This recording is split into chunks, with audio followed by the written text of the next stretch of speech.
the first part here, let's estimate the total cases.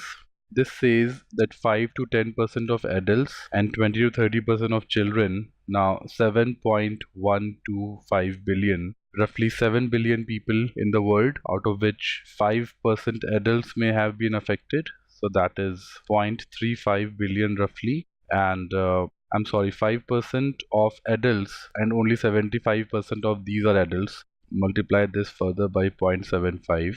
0.35 into 0.75, that is roughly 0.26 or 0.27. So let's take it as 0.27 billion. Among children, the remaining ones, you have 0.25 into 7, and children would be the lower side 20%.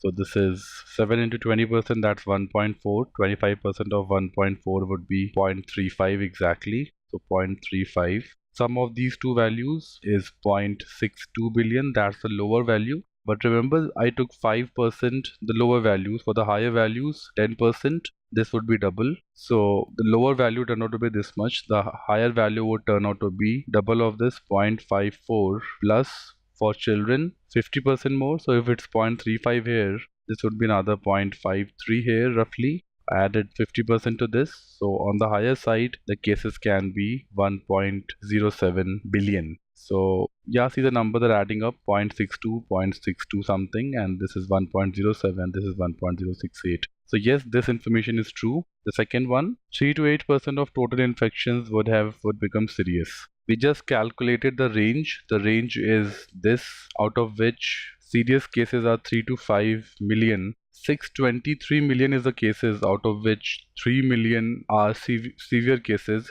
3 upon 623 is only 0.5%. This is where I'm taking the least value. Even if I take the maximum possible value, 5 million out of the lowest denominator, this still turns out to be less than 1%. So 3 to 8% is a very high number. This is not correct. 0.2 to 0.5% of total infections will be deadly. It's a very small number, 300,000 out of 623 million. This ratio is going to be way smaller than 0.2%. We just saw that the serious cases themselves were less than 1%, and the deaths are less than 10% of the serious cases. So this value should be less than 0.1%. So even this is not going to be correct.